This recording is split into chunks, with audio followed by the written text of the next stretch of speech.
지금 성경을 시대별로 살펴보고 있는데요. 이제 오늘은 지난 6번째 시대인 사사시대를 마무리하고 오늘은 7번째 시대로 뭐냐면 왕정시대입니다. 왕이 다스리는 시대죠. 그래서 그것을 특별히 통일 왕국시대다라고 말할 수가 있어요. 그래서 이 왕정시대에 해당되는 성경이 어디냐 보면 사무엘, 상과 하가 거기에 포함되고, 그 다음에 여기에 열왕기상 10장까지가 바로 이 왕정시대에 해당되는 말씀입니다. 그리고 열왕기상 11장부터는 우리가 알다시피 분열왕국, 이스라엘이 두 나라로 나눠져 가지고 북쪽에 여로보암이 다스리고 남쪽에 르호보암이 다스리는 두 나라로 나눠지는, 북이스라엘과 남유다로 나눠지는 분열왕국의 시간이 열왕기상 11장부터 시작돼요. 그런데 가만히 성경을 보면 그 성경에 인물 중심으로 된 걸 알 수가 있거든요. 우리가 사무엘상 중심에는 누가 등장하냐면 우리가 잘 알고 있는 사무엘과 그 다음에 초대 왕인 사울 왕이 등장을 하고, 사무엘 하에는 바로 잘 알고 있는 다윗의 이야기가 사무엘 하에 쭉 나오죠. 그리고 열왕기상 1장부터 10장까지 누구냐? 바로 다윗의 아들인 솔로몬이 통일 왕국의 마지막 왕으로 나오다가 11장부터 이 나라가 두 개로 나눠져서 분열 왕국이 시작되는 것을 알 수가 있죠. 자, 그런데 이 사무엘 상하, 그 다음에 열왕기 상하가 바로 이 역사서의 왕정시대인데, 성경에는 또 다른 역사서가 하나 있어요. 그게 뭐냐면 역대상하입니다. 역대상하에 대한 말씀도 이게 역사서인데요. 근데 이 역대상하는 열왕기 상하와 사무엘 상하를 아주 어떻게 보면 합축해서 기록해낸 말씀이라고 볼 수가 있는데요. 그래서 열왕기상 1장에서 9장까지는 족보 이야기가 쭉 나옵니다. 그리고 10장에는 사울 왕의 이야기가 짧게 14절 기록되고 있어요. 그리고 11장부터 마지막 까지가 누구의 이야기냐? 다윗의 이야기가 바로 역대상에 나오고 있습니다. 29장까지네요. 11장부터 29장까지가 다윗에 대한 이야기가 역대상에 나와요. 그리고 역대하가 1장부터 9장까지가 바로 솔로몬에 대한 이야기, 그 다음에 10장부터가 바로 이 분열왕국에 대한 이야기가 바로 역대하에도 나오고 있습니다. 자, 그런데 이 역대상하와 이 열왕기상하는 조금 차이가 있는데, 이 역대상의 특징은 뭐냐면 남유다 중심으로 성경이 기록됐다는 거예요. 특별히 분열왕국의 이야기를 할 때 보면 북이스라엘 얘기는 하나도 안 해요. 남유다 얘기만 하는 거예요. 그게 역대상하의 특징이고, 또 하나는 뭐냐면 부정적인 사건이 거의 기록되지 않습니다. 즉 사무엘 상하와 열왕기 상하는 그 왕의 긍정적인 부분도 하고 부정적인 부분, 즉 그 왕의 죄악도 객관적으로 기록하는 게 열왕기 상하의 내용인데, 이 역대 상하는 긍정적인 내용만 부각되고 부정적인 내용은 거의 없어요. 특별히 하나님께 버림받았던 사울 왕에 대한 이야기도 10장 한 장에 끝합니다. 그래서 그 10장을 보면 사울 왕이 마지막 블레셋과의 전투에서 죽는 장면으로 끝나요. 사울이 처음에는 이랬는데 교만해서 이런 죄를 짓고 저런 죄를 지었다는 얘기가 구체적으로 언급되지를 않습니다. 그 다음에 또 하나는 다윗 왕이 지었던 밧세바 사건이 이 역대상하에는 기록되질 않아요. 다윗 왕의 좋은 내용들만 기록되어 있죠. 그런데 이렇게 기록했던 이유가 있습니다. 몰라서 또는 거짓말한 게 아니라 강조하려고 하는 내용이 달랐던 거죠. 왜냐하면 열왕기 상하를 기록했던 시기와 대상과 역대상하를 기록했던 시기와 대상이 달랐기 때문입니다. 이 열왕기 상하는 언제 기록되느냐? 포로 이후에, 즉 이스라엘 백성이 망해가지고 포로기로 갔을 때, 그래서 30년, 40년, 50년이 지난 후에 야, 우리가 왜 이렇게 망했는가 돌아보니까 아하, 왕들의 역사를 쭉 기록 보니까 우리의 죄악 때문이었구나. 사울 왕의 그 죄악, 그리고 솔로몬의 그 죄악, 그리고 여러 왕들의 그 죄악이 우리로 알고 이렇게 망하게 됐구나라는 것을 철저하게 알기 위해서 기록한 것이 열왕기 상하였습니다. 그래서 철저하게 죄악도 객관적으로 기록을 했던 거죠. 그런데 이 역대 상하는 언제 기록하게 됐냐? 이것은 포로 귀환 이후입니다. 즉 이스라엘 백성들이 포로 생활을 끝내고 다시 예루살렘으로 돌아왔을 때 그들에게 기록한 말고 읽었던 말씀이 역대상하예요. 지금 그들에게 필요한 건 뭘까요? 새로운 아무것도 없는 이스라엘 땅에서 새롭게 시작하려고 하는 용기가 필요했고, 격려가 필요했고, 소망이 필요했고, 힘이 필요했습니다. 그러면서 그들에게 역대상하를 기록하면서 야라다 우리의 족보를 보라. 끝까지 하나님이 우리의 민족을 지키시고 여기까지 인도하지 않았느냐라는 하나님의 관점으로 다시금 보여주는 거예요. 그래서 다윗에게 역사하셨던 그 하나님, 이스라엘이 남유다 가운데 하나님이 붙드셨던 그 은혜가 지금도 우리 가운데 있지 않냐. 우리가 다시 하나님 붙들면, 우리가 다시 하나님 의지하면 다시금 이 땅 가운데 하나님의 진정한 구원의 은혜가 회복될 것이라고 하는 소망과 용기와 격려와 믿음을 복돋우기 위해서 기록했던 것이 역대상하의 내용이라는 거죠. 그래서 왜 여기에는 이런 내용이 없느냐라고 하기보다는 강조하려고 하는 내용이 다르다 보니까 그런 기록에 차이가 있었다는 것을 여러분 참고해 주시면 되겠고, 그래서 우리가 제7째 시대 왕정 시대, 통일 왕국 시대를 이야기할 때는 우리가 되도록이면 사무엘 상하에 있는 내용, 그리고 왕상이나 왕하에 있는 내용을 중심으로 우리가 시대적 흐름을 함께 나눠보려고 합니다. 자, 그리고 이 사무엘 상하와 열왕기 상하 속에서 나타나는 또 다른 인물인데 그게 뭐냐면 선지자들이에요. 선지자들이에요. 여러분 사무엘 상에도 선지자가 사무엘이 선지자죠. 아까 이제 나중에 살펴보겠지만 최초의 선지자가 사무엘이에요. 사울 왕 때는 누가 있었습니까? 사무엘이 있었고, 다윗 왕 때는 나단이 있었고, 솔로몬 때는 이름 없는 선지자들이 있었고, 분열 왕국 때는 더 많은 선지자들이 나타나지 않습니까? 뭐 한 왕 때 2명도 나타나기도 해요. 그게 뭐냐면 그만큼 하나님이 선지자를 통해서 할 말들이 많았다는 거죠. 그 왕들에게, 그 백성들에게 더 하고 싶은 일이 많다 보니까 선지자의 활동들이 많았다는 거예요. 자, 그런데 우리가 이런 왕정 시대와 분열 왕국 시대를 쭉 살펴보면 누구와 연결되느냐? 선지자들과 연결이 되는 거예요.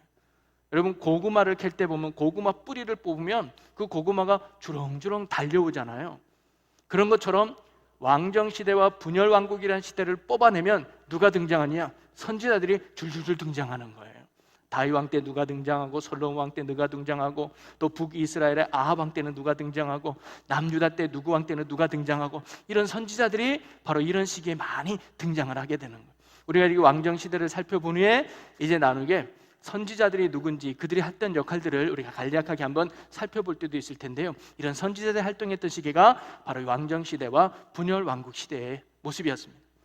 자, 그러면서 이제 사무엘 상을 중심으로 보면 사실 사무엘 상과 하는 한 권의 책이었고, 열왕기 상하도 한 권의 책이었어요. 사무엘기라고 하는. 그런데 우리가 인물 중심으로 구분하기 편하게 하기 위해서 상하로 나눴죠. 그래서 사무엘 상은 사울의 죽음으로 끝나고, 사무엘 하는 다윗의 시작으로 출발을 해요. 그리고 열왕기 상은 다윗이 나이 많아 늙었음으로부터 출발을 해요. 그래서 이제 서서히 솔로몬으로 가는 이야기로 진행이 되죠. 어떻게 보면 인물 중심으로 이런 역사가 기록됐다고 구분됐다는 것을 우리가 참고적으로 알 수가 있습니다. 그리고 이 사무엘상은 특별히 두 시대가 겹쳐서 나와요. 자, 사무엘상은 두 시대가 겹쳤는데 어떤 시대냐? 바로 사사시대와 왕정시대가 겹쳐서 나오는 게 바로 이 사무엘상입니다. 이 사사시대는 1장부터 7장까지, 왕정시대는 8장부터 31장까지가 초대왕인 사울왕이 세워지부터 계속 나오는 거죠. 그래서 우리는 사사시대가 사사기로만 끝나는 것이 아니라 사무엘상 7장까지가 어찌 보면 사사시대의 모습이에요. 그리고는 이스라엘 백성들이 왕을 요구해서 처음으로 세운 왕이 사울왕이고, 사울왕이 다스리는 왕정시대가 출발하죠. 그래서 어떻게 보면 이 사무엘상이 갖는 중요한 의미는 하나는 사사시대에서 왕정시대로 넘어가게 되는 과도기적인 모습이 사무엘상 초반에 나오고요, 거기에 등장하는 중요 인물이 엘리와 사무엘이라고 하는 선지자 사사입니다. 그게 참 중요한 인물이죠. 그래서 사무엘은 사사시대와 왕정시대를 이어주는 아주 중요한 인물로 성경에 등장하고 있습니다. 그래서 이 사무엘상을 살펴보면, 우선 사무엘상을 보면 네 인물의 중심으로 살펴볼 수가 있어요. 자, 네 인물이 사무엘상에 나오는데 그 인물이 누구냐면 첫째는 엘리입니다. 엘리 제사장, 두 번째는 우리가 잘 알고 있는 사무엘이 등장하고요. 세 번째는 누구일까요? 사신데, 그렇죠, 사울 왕이죠. 그 다음에 네 번째는 누가 등장할까요? 다시인데, 다윗이죠. 네.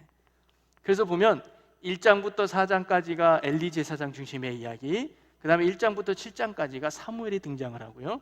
그 다음에 8장부터 31장까지가 사울인데, 그 이야기 속에 누가 등장하느냐? 16장부터 31장까지 다윗이 포함돼요. 겉으로는 사울 왕의 이야기인 것 같지만 그 중심에는 다윗의 이야기가 기록된 게 사무엘하 후반의 이야기죠. 그런데 가만히 보면요, 이 네 사람이 참 비교가 되고 대조가 돼요. 엘리 제사장은 하나님께 죄를 보면서 멸망하게 되는 인물이 되고, 사무엘은 오히려 하나님의 부르심을 받아 크게 쓰임받는 사람이 되고, 또 사울 왕도 처음에는 겸손했지만 나중에 교만하여 하나님께 버림받는 사람이 되고, 반대로 다윗은 변방에 벌벌 이루는 사람이었지만 그가 하나님의 은혜로 통일 왕국을 이루는 믿음의 영웅으로 우뚝 서게 되죠. 어떻게 보면 성경은 이 두 인물들을, 네 인물들을 서로 비교, 대조하는 것처럼 보입니다. 그래서 어떻게 하면 우리 인생이 이렇게 망하는가? 어떻게 하면 우리 인생이 이렇게 복되게 되는가? 라는 것을 우리에게 간접적으로 보여주는 게 어찌 보면 사무엘상의 이야기죠. 그래서 사무엘상의 전체적인 큰 주제를 나중에 이야기하기도 하겠지만, 먼저 미리 말씀해 보면 이 사무엘상에 큰 주제가 있습니다. 큰 주제 두 가지는 뭐냐면, 첫째는 뭐냐면 하나님만이 왕이시다라는 사실을 강조하는 거예요. 하나님만이 왕이다. 즉 하나님을 왕으로 삼을 때 그 인생이 진정한 복된 인생이다. 하나님이 왕이 아니라 사람이 왕이 됐을 때 어떻게 되느냐? 엘리 하나님을 잊어버리고 사무엘 하나님의 왕담을 잃어버렸을 때 이 두 인물은 멸망하지 않았느냐? 근데 반대로 하나님을 왕으로 삼았을 때 사무엘은 어땠느냐? 그리고 다윗은 어땠느냐? 그들의 인생에 하나님의 큰 축복이 임하지 않았느냐? 누가 왕이 되고 누가 지도자가 되느냐는 중요하지 않다. 그와 하나님을 왕으로 섬기고 있는가? 그가 하나님을 왕으로 인정하며 살아가고 있는가? 이게 중요하다는 사실을 사무엘상이 우리에게 가르쳐주고 있죠. 그리고 또 하나는 뭐냐면, 하나님은 왕이시는데 하나님은 한 나라를 다스릴 뿐만 아니라 한 개인의 인생까지도 주관하시는 분이심을 가르쳐주고 있습니다. 물론 사무엘상이라는 전체적인 이야기가 이스라엘이라고 하는 한 나라에 대한 이야기지만 그 안에는 뭐예요? 인물 중심이에요. 한 사람이 어떻게 멸망당하는지, 한 사람이 어떻게 다시 세워지는지. 그래서 하나님은 한 나라를 세우고 무너뜨릴 수 있는 세상 모든 것들의 통치자, 왕이시지만 그 하나님은 한 개인도, 우리도 살리기도 하시고 죽이기도 하시고 잘되기도 하시고 못되기도 하시는 한 개인의 인생마저도 주관하고 계신 분이 하나님이라는 사실을 바로 이 사무엘상이 우리에게 가르쳐주고 있는 것입니다. 그래서 한 인생이 성공하고 실패하는 가장 중요한 요소가 어디 있느냐? 하나님의 왕되심에 있다는 사실을 우리에게 가르쳐주고 있어요. 아무리 부족하고 연약하고 못났다 할지라도 하나님을 왕으로 삼을 때 왕 되신 하나님이 그 인생을 세워주신다는 거예요. 겉으로는 아무리 잘나고 뛰어나고 멋있다 할지라도 하나님을 잃어버리면 그 인생 무너진다는 게 성경의 가르침이죠. 오늘도 저와 여러분이 하나님을 진정한 삶의 왕으로 삼고 하나님의 통치와 다스림 속에서 하나님의 역사와 능력을 이루어갈 수 있는 우리 모두가 되기를 주님의 이름으로 간절히 축원합니다. 그러면서 오늘 초반에 나오는 몇 가지 이야기들을 중심으로 여러분 함께 나누어 보려고 하는데요, 그 첫 번째 이야기는 바로 마지막 사사이면서 그리고 최초의 선지자가 되는 사무엘의 등장입니다. 그게 사무엘상의 초반의 이야기죠. 그래서 우리 1장에 잘 보면 에브라임 지파의 엘가나라고 하는 사람이 등장을 해요. 근데 이 사람에게는 두 명의 아내가 있는데 분인나와 한나라고 하는 아내가 있었어요. 근데 분인나는 애를 숨풍숨풍 낳았어요. 근데 한나는 수년이 지나도 애가 나질 않아요. 그런데 이 엘가나는 누구를 더 이뻐했다고 나와요? 한나를 더 이뻐했다고 나와요. 그래서 제사 지내갈 때도 한나에게는 더 좋은 제물을 줘요. 그러니까 누가 시기하겠어요? 분인나죠. 나는 애도 잘 낳는데 왜 내 남편은 나보다 저 한나를 좋아해? 그래서 남편에 대한 미움이 누구를 향하느냐? 한나에 대한 원망과 핍박으로 해요. 그래서 한나를 계속 쪼는 거예요. 여자들의 그 시기 질투는 정말 감당하지 못하는 거 아니겠습니까? 그러니까 한나가 얼마나 괴롭겠어요. 그래서 하루는 하나님 앞에 가서 간절히 기도하죠. 얼마나 간절히 기도했든지 그 모습을 보고 엘과 제사장이 술을 먹은 걸로 오해할 정도. 그러면서 한나에게 술 먹고 교회하지 마. 술 먹고 교회하지 마. 저는 뭐 제일 무서운 사람이 술 먹은 사람 같아요. 제정신이 아니죠. 아마 한나도 기도할 때 제정신이 아닌 것처럼 이리 둥글고 저리 뒹굴고 막 하고 막 그랬을 것 같아요. 옛날에 기도하신 분들 보면 참 얼마나 열정적이에요. 제가 이런 얘기 한 번 같은데, 옛날에 이런 의지 알고 바닥이었잖아요. 기도하는데도 스타일이 있어요. 어떤 분은 기도할 때 점프형, 자리에서 30분씩 막 뜹니다. 어떤 분 전진형, 한 30분 기도하고 저 뒤에 있는 분이 옆에까지 와요. 막 미는 거 막 해가지고 그 사람 빨리 비켜줘야지 하면 나까지 끌려가요. 이렇게 전진형이. 어떤 분은요 삿대질, 그 옆에 한 대 맞으고 막 삿대질. 그리고 어떤 분은요 자기 학대형이 있어요. 왜 그렇게 때리는지. 그리고 멍이 안 들어나 몰라. 자기 학대형이 있어요. 어떤 형은 회전형, 자리에서 돌아.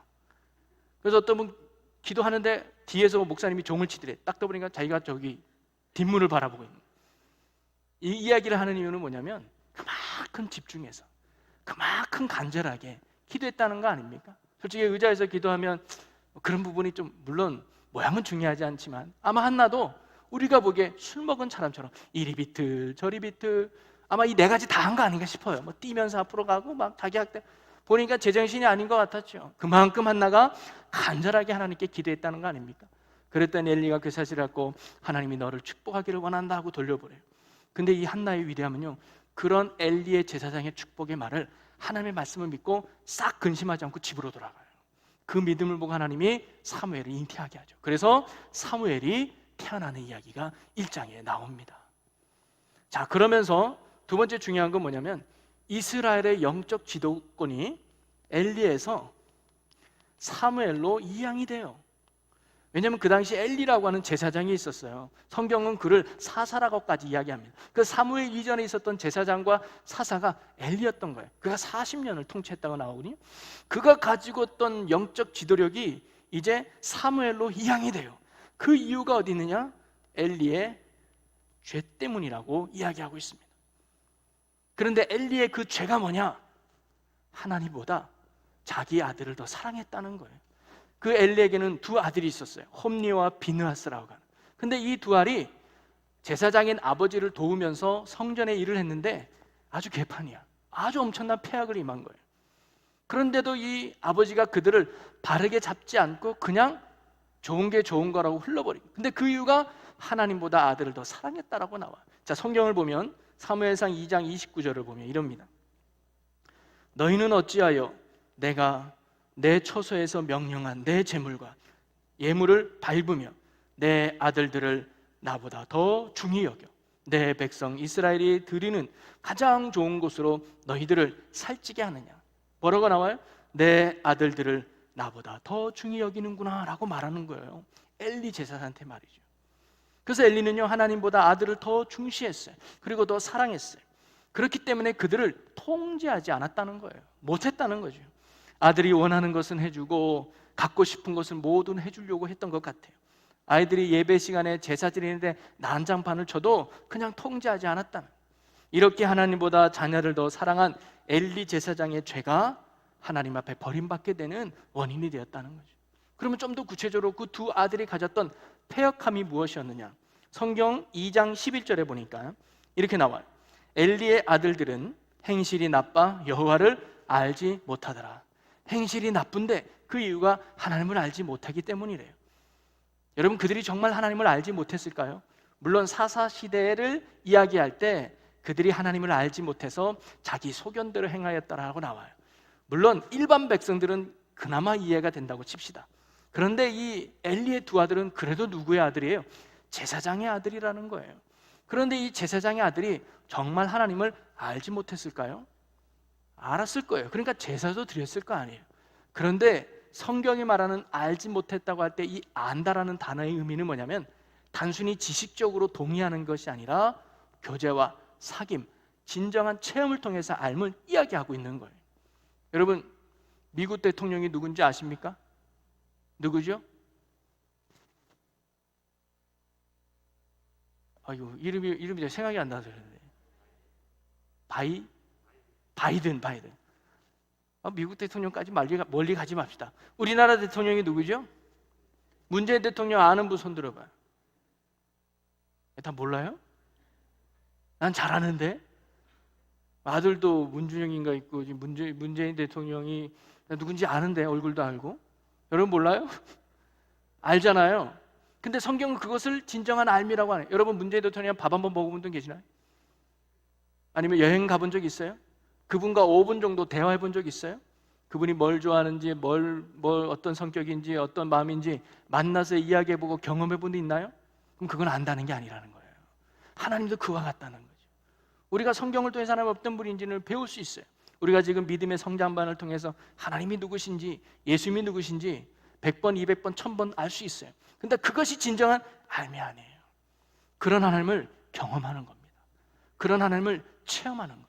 사랑의 하나님을 머리만 아니라 가슴으로 느끼는 거예요. 능력의 하나님을 내 삶에서 경험하는 거예요. 그게 내 삶의 진정한 하나님의 나라가 이루어지는 거거든요. 근데 이 두 아들은 하나님에 대한 지식은 있어도 가슴으로 알미 없었던 거예요. 그러니까 뭐예요? 개판 친 거예요. 그들이 쳤던 개판은 크게 세 가지더라고요. 하나는 뭐냐면 하나님의 재물을 빼돌리는 거예요. 그러니까 제사 지내는 사람이 오면 그 비서가 있나 봐요. 그 비서가 재물을 이렇게 한 곳에 모아가지고 이제 끓이려고 가면 갈고리로 걸은 것 중에서 제일 먼저 좋은 것을 본인이 빼가는 거예요. 오늘날로 보면 헌금하러 왔다? 성도들 헌금 11조 나와요. 11조 봉투에 200만 원인데 이건 내 통장에 넣어. 솔직하게. 이게 말이 되냐고요, 이게. 오늘 그랬다가는 당연히 잘리는 거 아니에요? 그랬단 말이에요, 이 두 아들이. 그런데도 뭐 제재가 안 되는 거예요. 그 다음에 또 한 번은 그 문 앞에서 수중 두는 여인들과 음란한 거예요. 야, 내가 제사장인데 너 내 말 들어야지. 여러분 부끄러운 얘기지만 가끔 인터넷이나 이런 글에 보면 목사들이 성도들과 음란해가지고 간음을 행하는, 그러니까 성도들도 그런 것 같아요. 사이비도 그런 사람 많죠. 나는 하나님의 종이야. 내 말에 순종해야지. 네. 그럼 못 벌어서 너 나 믿어? 하나님 믿어? 네. 그럼 내 말에 순종해야지. 오늘 밤에 우리 집으로 와. 싫지만 그 말에 굴복해서 어쩔 수 없이 가는 사람들도 있지 않을까요? 바로 이 두 아들이 그런 음란한 죄를 범한 거예요. 또 하나는 뭐냐면 그래도 이 엘리가 지적은 한 것 같아요. 야, 너네 이러면 안 되지. 이건 하나님이 보시기에 옳지 않지. 그런데 이 두 아들이 뭐예요? 콧방귀를 뀌는 거예요.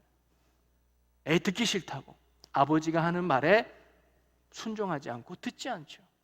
근데 가만히 보면 이 홈리와 비느하스라고 하는 이 두 아들의 이 패역한 모습이 당시 사사시대 속에 살고 있는 이스라엘 백성들의 영적인 상태와 똑같다는 거예요. 첫째는 뭐냐면 하나님의 제사를 멸시했어요. 이건 하나님에 대한 멸시예요. 제사는 드려요. 그런데 뭐예요? 내 멋대로 드리는 거예요. 거기는 하나님이 없어요. 거기는 하나님의 뜻도 없고 마음도 없어요. 그냥 내 편한 대로, 내 하고 싶은 대로 드리는, 그것은 뭐예요? 하나님의 제사를 멸시하는 모습. 그 다음 두 번째는 음란해요. 얼마나 성적으로 타락했습니까? 우리 지난주에 배웠잖아요. 사사시대에 갖는 그 두 가지 사건, 그죠? 미가 사건과 그 다음에 레위 첩사건. 그만큼 영적으로 또는 육적으로 타락한 시대 아닙니까? 영적으로도 우상숭배에 빠졌죠. 그리고 말씀을 듣지 않은 거예요. 순종하진 않아요.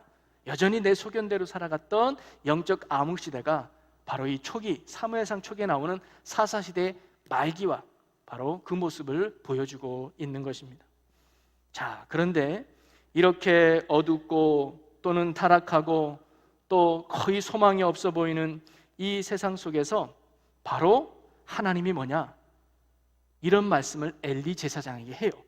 자, 사무엘상 2장 35절을 한번 읽어봅니다. 같이 읽어볼까요? 시작. 내가 나를 위하여 충실한 제사장을 일으키리니 그 사람은 내 마음 내 뜻대로 행할 것이라. 내가 그를 위하여 견고한 집을 세우리니 그가 나의 기름 부음을 받은 자 앞에서 영구히 행하리라. 아멘. 이렇게 엘리 제사장이 자기 역할을 감당하지 못하고 죄악 가운데 있으니 하나님이 뭐예요? 또 다른 충실한 제사장을 내가 세울 것이다. 미래를 보면 이분이 예수 그리스도거든요. 그런데 가까운 걸로 보면 누구예요? 그가 바로 사무엘이에요. 충실하게 그를 내 앞에 다시 세울 것이다. 그러면서 엘리를 버리고 충실한 제사장을 세우겠다는 이 말씀을 하고 하나님이요, 그런 가운데 성전에서 자고 있는 사무엘을 부르는 장면이 이어서 나오는 거예요. 그래서 자고 있는 사무엘에게 하나님이 사무엘아 사무엘아 부르잖아요. 그러니까 사무엘도 이런 음성은 처음 들은 거야. 그래서 엘리 제사장이 자기를 부르는 줄 알고 찾아가죠. 제사장님 저 불렀나요? 안 불렀는데 그냥 네 잘못 들었구나. 두 번째 또 불러요. 또 가봐요. 아닌데 또 들어와요. 세 번째 또 불러요. 엘리 제사장에게 또 찾아가요. 그랬더니 이번에 엘리 제사장이 내가 부르지 않았는데 음성이 들린다. 하나님이 너를 부르신 것도 있으니 다음에 부르면 네라고 주의 음성을 들으렴이라고 얘기해요. 그리고는 하나님이 네 번째로 불렀을 때 사무엘이 하나님 앞에 나가 무릎을 꿇고 뭐라고 고백을 합니까? 주님 말씀하옵소서 종이 듣겠나이다. 여러분 여기서 듣겠다는 것은 하나님 어떤 말씀을 하시려고요? 제가 한번 드러나 볼게요 라는 태도가 아니에요. 이 말은 뭐냐면 하나님이 내게 어떤 말씀을 하든 내가 순종하겠습니다. 어떤 말씀을 하든 제가 따르겠습니다. 그게 사무엘의 고백이거든요. 하나님은 오늘 사무엘을 선택한 이유가 바로 그 믿음 때문입니다. 엘리는 들으려고도 안 하고 자기 멋대로 했지만 사무엘은 주여 말씀하옵소서 종이 듣겠나이다. 여러분 오늘도 하나님이 원하는 사람은 이런 사람 아닐까요? 사실 이렇게 암흑과 어둠 가운데 있는 이 사사시대 속에서도 하나님이 구원의 빛으로 사용했던 두 사람이 있어요. 그 두 사람이 누구냐면 바로 룻이라고 하는 여인과 사무엘이라고 하는 선지자죠. 그죠? 하나님은 이 두 사람을 통해서 그렇게 어두웠던 이스라엘 역사 속에서도 하나님의 구원의 역사를 이루어 갔다는 거예요. 이 룻이라는 여인은 아무도 모르는 홀로 조용한 곳에서 믿음을 지켜갔던 여인이라고 본다면 사무엘은 뭐예요? 지도자로서 온 백성들에게 그들을 영적으로 이끌었던 지도자가 바로 사무엘이죠. 그래서 모세 이후에 가장 위대했던 지도자가 바로 사무엘이라고 할 수 있습니다. 여러분 사실 오늘도 이런 두 사람 다 필요한 거예요. 목사만 다 필요한 게 아닙니다. 장로님만 다 필요한 게 아니에요. 빛도 없이 드러냄도 없이 여러분이 있는 삶의 자리에서 그리스도인으로서 하나님의 자녀로서 하나님의 향기가 되고 뜻을 이루는 오늘날 룻과 같이 사는 성도가 꼭 있어야 되고요. 그 다음에 여러분이 어떤 곳에 있든지 하나님의 복음을 전하고 그들에게 하나님의 말씀을 가르치며 그들이 이끌어갈 영적 지도의 자들도 필요하다는 거죠. 오늘도 저와 여러분이 이 시대의 룻처럼 이 시대의 사무엘처럼 주님 말씀하옵소서 종이 듣겠습니다 이런 믿음으로 살아간다면 하나님이 오늘도 우리를 통해서 이 어두운 세상을 밝히고 하나님의 구원의 역사를 지금도 이루어 가실 줄로 믿으시기를 바랍니다. 자, 그리고는 하나님이 그에게 부르신 후에 말씀을 주셨는데 그 말씀이 뭐냐? 엘리 제사장 가정의 멸망을 이야기하는 거예요. 그리고 심판을 예고하면서 사무엘은 후에 이스라엘의 새로운 지도자로 인정받게 되죠. 그러면서 사무엘상 3장 19절과 20절 말씀을 한번 볼까요? 사무엘이 자라매 여호와께서 그와 함께 계셔서 그의 말이 하나도 땅에 떨어지지 않게 하시니 단에서부터 부엘세바까지의 온 이스라엘이 사무엘은 여호와의 선지자로 세우심을 입은 줄을 알았더라. 저는 그의 말이 하나도 땅에 떨어지지 않게 하시니 이 말은 뭐냐면 그를 통해서 계획하시고 그를 통해서 이루신 하나님의 말씀을 하나님이 뭐예요? 이루어 가신다는 거예요. 그러니까 사무엘의 영적 권위가 세워지죠. 야, 사무엘에게 하신 말씀이 이루어지네. 그러니까 단에서부터 부엘세바까지 온 이스라엘 백성들이 이제는 엘리에서 사무엘로 영적 권위를 이양하며 사무엘을 신뢰하게 되는 거죠. 여러분 저도 목사지만 하나님께 늘 기도하는 게 있습니다. 뭐냐면 권위를 달라고 기도하는 거예요. 그래서 제가 기도하는 권위는 목에 힘주고 이게 아니라 하나님 제게 말씀의 권위를 주시고 하나님 제게 기도의 권위를 주시고 하나님 제게 사랑의 권위를 주세요. 이렇게 기도를 해요. 이게 뭐냐면 여러분 그래도 제 말씀에 여러분 은혜 받아야 되지 않겠습니까? 야, 목사님 말씀 드리니까 정말 은혜가 된다. 목사님 말씀 드리니까 힘이 난다. 그러면 여러분이 저를 인정하지 않을까요? 제가 목사이기 때문에 인정하는 것이 아니라 박사이기 때문에 인정하는 것이 아니라 제가 전하는 말씀에 여러분이 은혜가 되고 내가 전하는 말씀에 여러분이 뭔가 힘이 된다면 그게 여러분 나를 인정하고 하나님이 인정하는 권위가 아닐까요? 그 다음에 기도의 권위를 기도합니다. 이게 뭐냐면 목사님 앞에 나와 기도했더니 응답이 되네. 이게 내가 기도하는 것보다 목사님 앞에 나와 안수 받았더니 목사님이 기도 부탁했더니 야, 내 문제가 해결되네. 그게 권위 아닐까요? 그럴 때 제가 권사님, 집사님, 장로님에게 장로님 이거 좀 같이 하시죠. 네 목사님 제가 같이 하겠습니다. 이런 권위가 세워지지 않을까요? 은혜도 못 끼치고 아무것도 못하면 저희 집사님 권사님 이거 좀 하시죠. 저 시간 없어요. 아이고 그거 그 일하라고 목사님 세우는 거지 뭐 목사님이 하셔야지. 아무런 권위가 없는, 그걸 누구 탓할 게 아니라 저의 부족함일 수 있죠. 그래서 저는 기도해요. 그런 권위를 달라고. 말씀의 권위, 기도의 권위, 섬김의 권위. 그래야 여러분이 저를 신뢰하고 믿고, 그리고 제가 이렇게 따를 때 따르지 않겠습니까? 엘리는 권위가 없다 보니까 안 하고, 사무엘은 그런 하나님의 권위가 있으니까 많은 백성들이 사무엘의 말에 아멘하고 따라가지 않았을까요? 우리가 그런 관계 속에서 하나님의 나라를 이루어갈 수 있는 건강한 교회가 되기를 주님의 이름으로 간절히 축복합니다. 자, 그리고 또 우리가 한 가지 초반에 살펴볼 또 사건이 하나 등장해요. 이건 뭐냐면 블레셋과의 전투입니다. 근데 이 전투에서 안타까운 게 법궤를 빼앗겨 버리는 일이 생겨요. 이게 또 참 중요한데요. 네. 자, 이스라엘 백성들이 엘리 제사장 말년에, 이제 아직 엘리 제사장 90살 정도 됐어요. 말년에 블레셋과의 전투가 벌어지게 됩니다.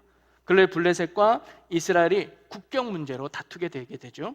그래서 블레셋은 아벡이라는 곳에 진을 치게 되고, 이스라엘은 에벤에셀이라는 곳에 진을 치게 돼요. 그래서 거기서 싸우게 되는데 그 전쟁을 아벡 전투라고도 하죠. 그래서 이스라엘 백성이 블레셋과의 1차적 전쟁에서 패배하게 됩니다. 그때 4천 명이나 죽음을 당하게 돼요. 그래서 우선 후퇴하게 되죠. 그러면서 이스라엘 백성들이 우리가 이 싸움에서 지은 이유가 뭘까? 뭐 때문에 졌지? 하면서 생각하다가 내린 결론이 뭐냐? 자, 사무엘상 4장 3절 말씀을 보겠습니다. 4장 3절 시작. 백성이 진영으로 돌아오매 이스라엘 장로들이 이르되 여호와께서 어찌하여 우리에게 오늘 블레셋 사람들 앞에 패하게 하셨는고? 여호와의 언약궤를 실로에서 우리에게 가져다가 우리 중에 있게 하여 그것으로 우리를 우리 원수들의 손에서 구원하게 하자 하니. 이들이 뭐가 없어서 못했다는 거예요? 법궤. 우리 하나님의 임재를 상징하는 법궤를 앞장 세우자. 그럼 하나님이 일하지 않겠느냐? 하나님이 역사하지 않겠느냐? 물론 그들의 생각 중에 하나님이 싸워주셔야 이긴다는 건 맞는 것 같아요. 그런데 방법이 틀렸어요. 뭐냐? 법궤를 내세우면 되는 줄 알았어. 왜냐하면 하나님의 임재를 상징하니까. 그래서 실로에 있던 법궤를 가지고 에베네셀까지 와요. 거기에 또 앞장서서 했던 사람이 홈니와 비느하스, 엘리의 두 아들입니다. 오케이, 우리가 가져갈게 하면서 잘 됐네, 돈 얼마 줄 거야 하면서 데려간 거죠. 그리고는 이제 하나님이 우리와 함께 하실 거야, 하나님이 우리의 삶에 역사할 거야. 그래서 이스라엘 백성들의 사기가 막 올라가요. 근데 법궤가 왔다는 소식을 듣고 블레셋들이 사기가 또 죽죠. 법궤를 앞장 세울 때 그럼 신이 도와주는 거 아니야? 이제 어떻게 하지? 뭐 어떻게 해? 한번 붙어보자. 싸웠어. 결과가 어떻게 됐어요? 4천 명이 아니라 3만 명이 패하게 됩니다. 완전히 대패한 거예요. 1차보다 거의 10배 가까운 이스라엘 백성들이 죽음을 당해요. 그리고는 법궤까지 빼앗겨 버립니다. 그때 법궤를 붙들고 있던 두 아들도 죽게 돼요. 엘리의 두 아들이. 그리고 이 사실을 나중에 엘리 제사장에게 알리게 됩니다.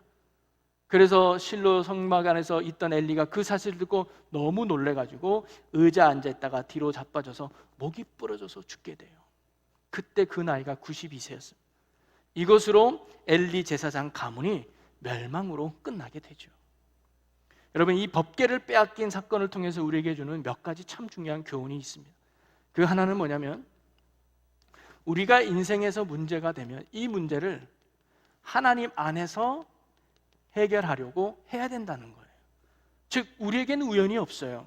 모든 것이 하나님의 섭리와 계획과 인도하심 속에 있다면 우리에게 당하는 고난, 우리에게 당하는 어려움, 우리에게 당하는 실패, 뭔가 하나님의 뜻이 있지 않겠는가?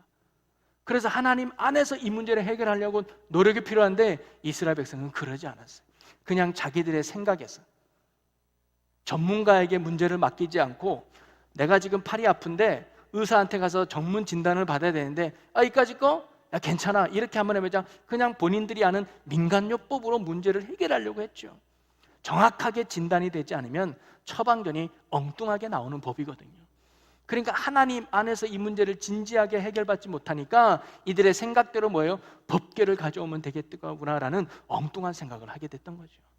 여러분, 오늘도 여러분이 하나님의 자녀가 되었다면 우리에게는 우연히는 없는 줄로 믿으시기를 바랍니다. 그러기에 여러분이 당하는 모든 상황 속에서 우리는 하나님의 선하시고 기뻐하시고 온전한 뜻이 무엇인가를 분별하며 하나님 안에서 이 문제를 해결할 수 있는 영적 지혜를 가져야 된다는 거죠. 그럴 때 하나님께서 깨닫게 해주시고 인도하는 바가 있다면 그 말씀에 순종하면 되는 거예요. 우리가 알다시피 여호수아가 여리고성을 승리하고 아이성에 실패했을 때 바로 여호수아는 하나님 안에서 이 문제를 해결하려고 했던 거죠.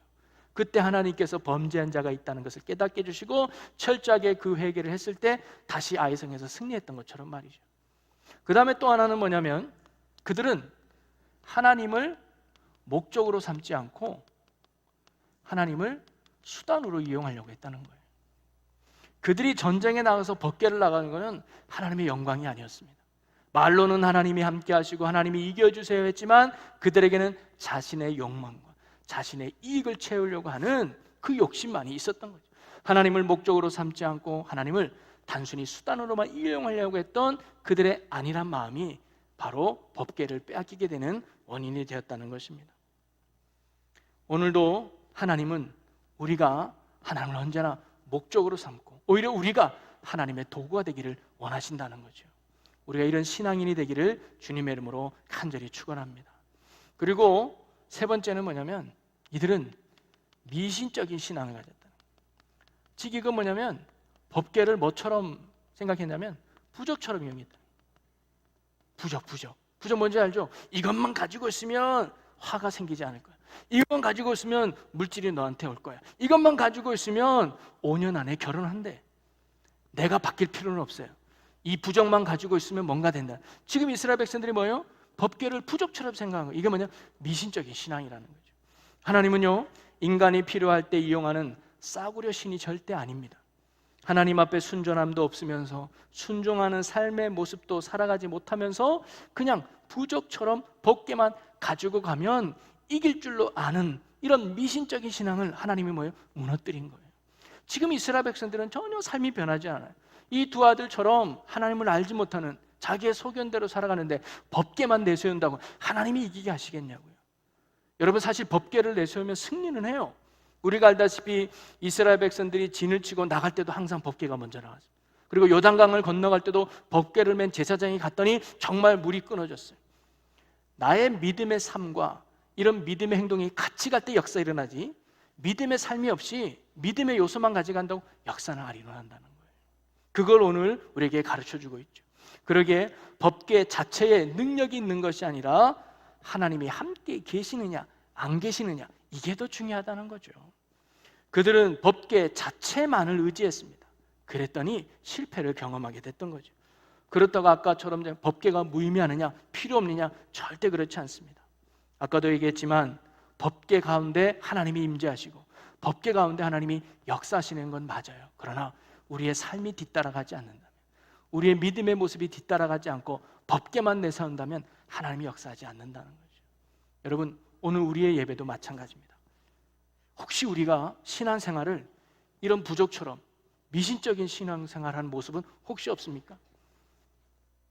어떤 분이 사업을 할 때, 야, 세상 사람들은 고사를 지내는데 우리도 목사님 모셔서 예배 한번 드려야 되지 않을까? 예배 드리면 뭔가 하나님이 우리에게 복을 주겠지. 예배 드리면 하나님이 축복하겠지. 물론 그 믿음 좋은 것 같죠. 근데 내 삶이 변화되지 않고 내 삶이 하나님을 왕으로 인정하지 않고 예배만 드려준다고 하나님이 축복하실까요? 100% 장담하건대 아닙니다. 그게 이거예요, 이거. 예배를 부족처럼 이용하는 거예요. 목사님 안수기도 해주세요. 목사님 기도하면 될 것 같아요. 삶은 변하지 않으면서, 삶은 여전히 하나님을 인정하지 않으면서 기도만 받으면 달라지겠지라는 거, 이거란 말이죠. 혹시 우리의 모습은 그런 모습이 없는지 돌아볼 수 있는, 왜 내게는 은혜가 없지? 나에게도 법궤를 앞장 세우는데, 나에게도 법궤가 있는데 왜 하나님이 내게 은혜 주지 않지? 혹시 이스라엘 백성과 같은 그런 모습은 없는지 돌아보는 우리가 되었으면 좋겠습니다.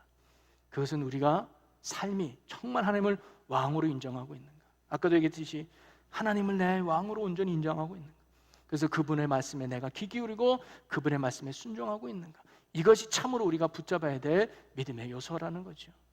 그러면서 이 빼앗겼던 법궤가 무의미하느냐? 그렇지 않다는 것을, 이 법궤가 가는 곳마다 놀라운 일들이 일어나요. 그거는 다음 주에 우리가 이 법궤가 어떤 일이 있는지 살펴보면서 그 속에서도 하나님의 은혜를 함께 나눠보도록 하겠습니다. 그래서 더 했다가 안 될 것 같아서 우리가 언제나 하나님만을 왕으로 삼는 참 믿음의 성도들 되게 하여 주시옵소서. 어떤 인생의 문제를 만나도 하나님 안에 해결받는 저희들 되게 하여 주시옵소서. 하나님을 목적으로 삼고 살아가는 참 믿음의 성도들 되게 하여 주시옵소서.